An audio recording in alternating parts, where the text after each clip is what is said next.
Hello friends, you wanted to learn the concept of types of chemical reactions? Well, I am here to help you to understand the various types of chemical reaction, right? So stay tuned with me at the end of this video and I assured you, you will be able to understand the concept very well. So let's get started.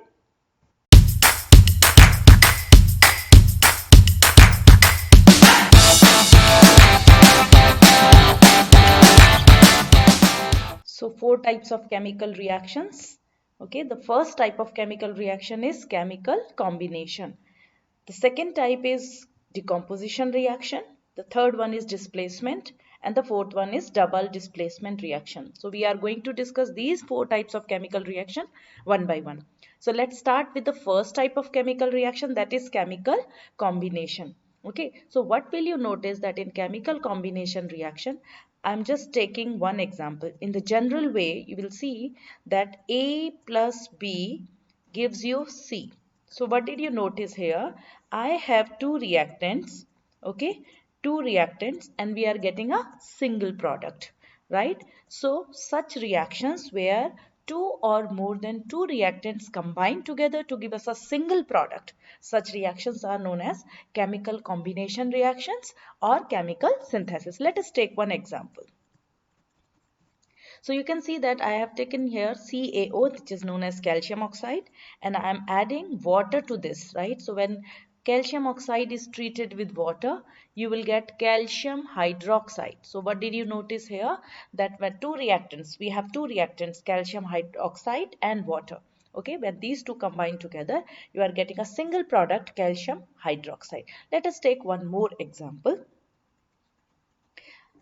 Ammonia, this is ammonia gas plus HCl gas. So when we combine, right, ammonia gas with HCl gas, you will get a single product which is known as ammonium chloride, which is a solid, right? So in this case, you can see we have taken two gaseous product and we are getting a single reactant which is in a solid state. So you can see that there is a change in physical state also. So that is considered as an example of a chemical reaction.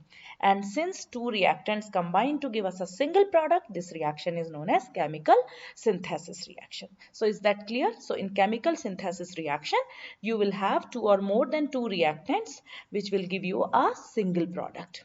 Okay, now let us move on to the second type.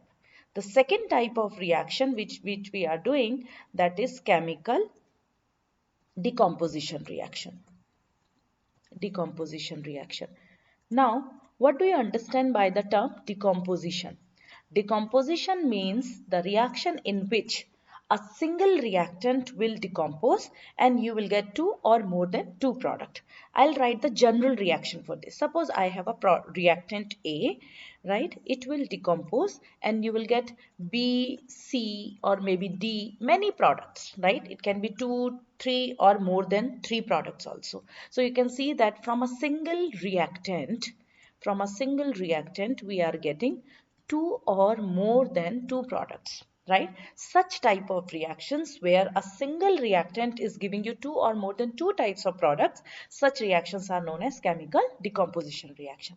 Now let us take one example, but before when I will go for an example, I'll show you that that here you are decomposing the reactant, right? For the decomposition, for the breaking of the reactant, you need some kind of energy.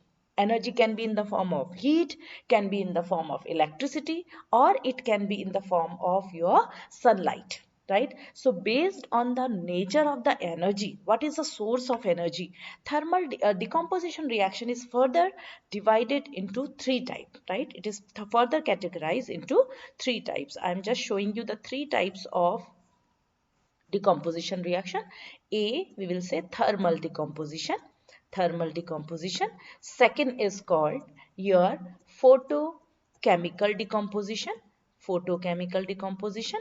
And the third type is called electrolytic decomposition. Electrolytic reaction or electrolytic decomposition, right? So you notice that based on the source of energy, I divided my decomposition reaction into three categories. Let us take the example of all the category one by one. So first I am taking the example of thermal decomposition reaction. Let us take the example of calcium carbonate. Calcium carbonate will never decompose unless you will heat it. right? So if you heat this calcium carbonate at a temperature of 1000 degrees Celsius, at this temperature, at 1000 degrees Celsius temperature, your calcium carbonate will decompose into CaO plus carbon dioxide gas will evolve. So you will see that a single reactant is basically converted into two or more than two products. So in this particular case, I am getting two products. What are the two products we are getting? We are getting calcium oxide and carbon dioxide. Now let us take, so this is, since you notice that in this particular case, I am using energy in the form of heat. Okay, I am using energy in the form of heat. So this particular reaction is an example of thermal decomposition reaction. Now let us take this second category, that is your photolytic decomposition. Now I am taking an example of hydrogen peroxide. Okay, hydrogen peroxide, right? When you will keep hydrogen peroxide in presence of sunlight, right, when it comes in contact with sunlight or any light, any source of light, it's not about only sunlight, any type of light, right? So photo means what? Photo means those reactions which are those decomposition reaction where the decomposition will take place due to the, photo means what? Photo means light.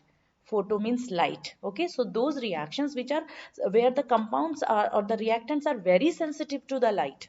Okay, so if hydrogen peroxide bottle or hydrogen peroxide comes in contact with your any kind of source of light, it will decompose according to this reaction, and you will get two product, water and oxygen, right? So that is why this type of decomposition reaction which takes place in presence of sunlight is known as an example of photochemical reaction. That's the reason, we keep always hydrogen peroxide in laboratory in a dark colored bottle. You cannot keep it in a transparent bottle, right? You need to keep them in dark colored bottle to cut off the supply of sunlight or to cut off the supply of any kind of light. Otherwise, hydrogen peroxide is highly sensitive to light. It will undergo decomposition reaction.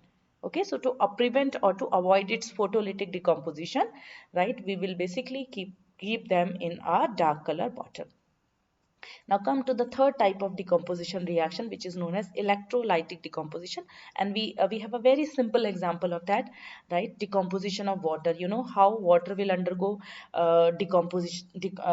Water decomposes into your hydrogen gas and oxygen gas, right? So once again, we will write this reaction.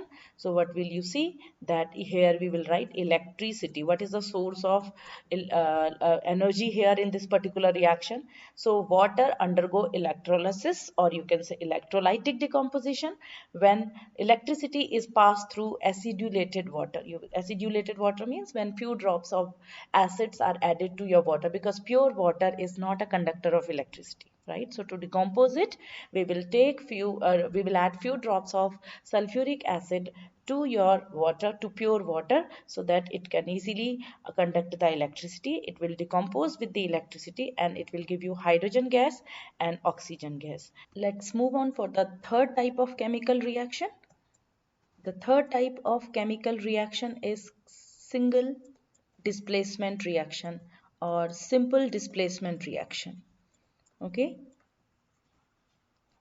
now what will you see in a simple displacement reaction? Where a more active metal means, you know that in the reactivity series, right? We have a reactivity series where the elements which are, or the metals which are above hydrogen in the reactivity series, they can displace the less reactive metal from their salt solution. Let us take one example. Okay, like I'll give you one example here. Like if you have A plus H2SO4. Now what will happen in this case, right? You have taken dilute sulfuric acid and A is a reactant. Now A is a metal which is more reactive. If it is more reactive than hydrogen, it will displace hydrogen from dilute mineral acid and you will get ASO4 plus H2 gas, right? So all those metals which are above hydrogen in reactivity series can displace hydrogen gas from dilute mineral acid, or they can also displace the metals which are below hydrogen from their salt solution when reacted with them. Okay, let us take one example. When zinc is treated with dilute sulfuric acid, what will you notice? that zinc will displace hydrogen because zinc is above hydrogen in reactivity series. So you will get ZnSO4 plus hydrogen gas will evolve. Okay. Now one more thing, when you are treating zinc plus copper sulfate solution. Now look at this in this particular example. What will you see? Zinc is above hydrogen, or right, which it or you can say zinc is more reactive than copper. Since zinc is more reactive than copper,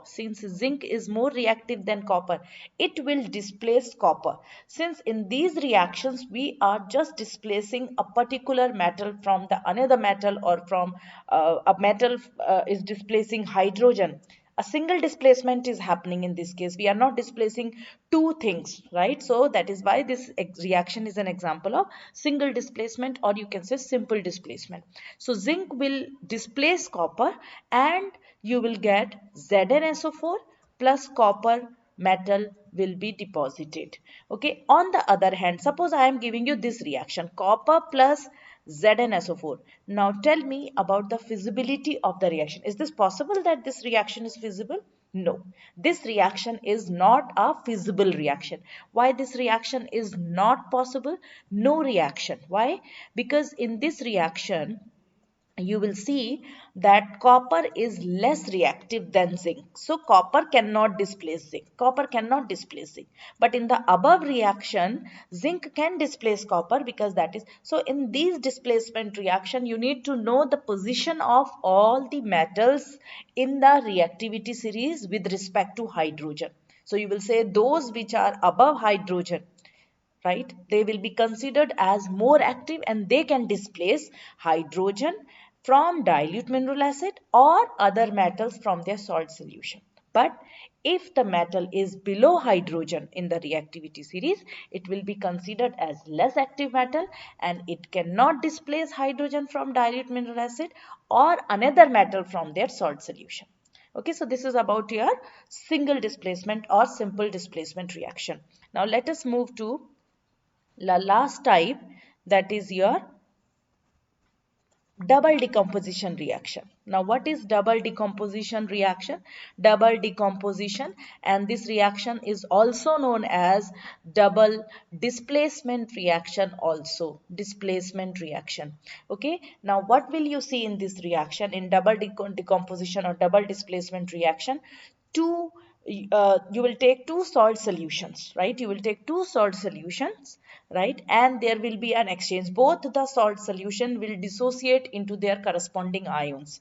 Let us take the example. Suppose I am taking here ZnSO4 treated with sodium hydroxide solution. So you can see that I have taken, so you will take aqueous solution of one salt and aqueous solution of another salt. So when aqueous solutions of two salts are mixed with each other, what will you say?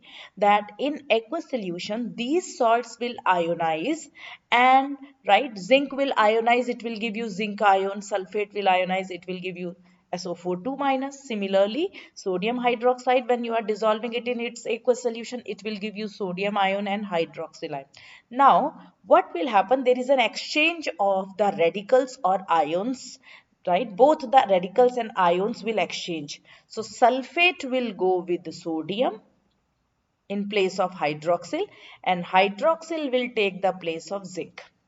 Okay, so there is an exchange of the radicals. So you can pick up any one radical. So you can say, suppose you are exchanging the negative radical or ion in both the salts. So what will you get, right? Zinc will basically now combine with hydroxyl. Now since the valency of zinc is 2, it will give you ZnOH whole twice. And sodium's valency is 1. It will combine with sulfate. It will form Na2SO4. Okay, now here zinc, now to balance this reaction you need to write 2, right? So here you are getting two products. Now this product is in aqueous solution form, but this product zinc hydroxide will be in the form of, you will get a PPT, right? And you are getting a precipitate. So since in double decomposition reaction, right, what is happening, what did you notice, that the two aqueous solution of two salts when mixed together, you will get two products, in which one product by, and how you are getting the product, by exchanging their radicals. Okay, and the two products which you are getting, in these two products, if one of the product is aqueous solution and the other one is in the form of precipitate, such double decomposition reactions are specifically known as precipitation reaction. Precipitation reactions. Okay, precipitation reaction. Similarly, if in a double decomposition reaction, now I am taking one more example. Look at this, where what I am taking here, I am taking HCl, which is an acid, and I am mixing it with an aqueous solution of sodium hydroxide, aqueous solution of HCl, aqueous solution of NaOH. When you mix together, you will get sodium chloride's aqueous solution, plus you will get water in the form of liquid, right? What did you notice in this reaction? In this reaction, aqueous solution of two salt, right, an acid and a base mixed together, you are getting NaCl, salt, plus water. So when this is happening, this is also an example. Here also, actually what is happening, there is an exchange of radicals. You can see that chloride Cl minus and OH minus, they are exchanging their radicals, right? They are exchanging their ions. You can see that very clearly, that H is combined with OH and Na is combined with Cl. That is why you are getting this product. So the process is happening same way. This is also an example of double decomposition, but we are not getting any precipitate, any kind of precipitate. So such particular types of reactions where double displacement is happening, but one of the product is always water, such reactions are known as neutralization reactions. Okay, so what we concluded here, that double decomposition reaction or double displacement reaction is of two type. One is called precipitation and the second one is called neutralization. What did you notice in how will you differentiate between precipitation and neutralization? You will say, when aqueous solution of two salts mixed together and we are getting two product in which one product is always a precipitate, then such double decomposition reactions are called precipitation. But on the other hand, if one of the product is always water, then such reactions are known as neutralization reaction. So I hope that that is clear to everyone, right, regarding all the four types of chemical reactions. So that's it for today's topic. Hope you enjoyed the video. Please feel free to check out my more videos. If you still have any doubt on the topics which I taught you, please feel free to write on the comment box. I will definitely reply as soon as possible. I will really appreciate if you can please subscribe and like my videos. Thank you.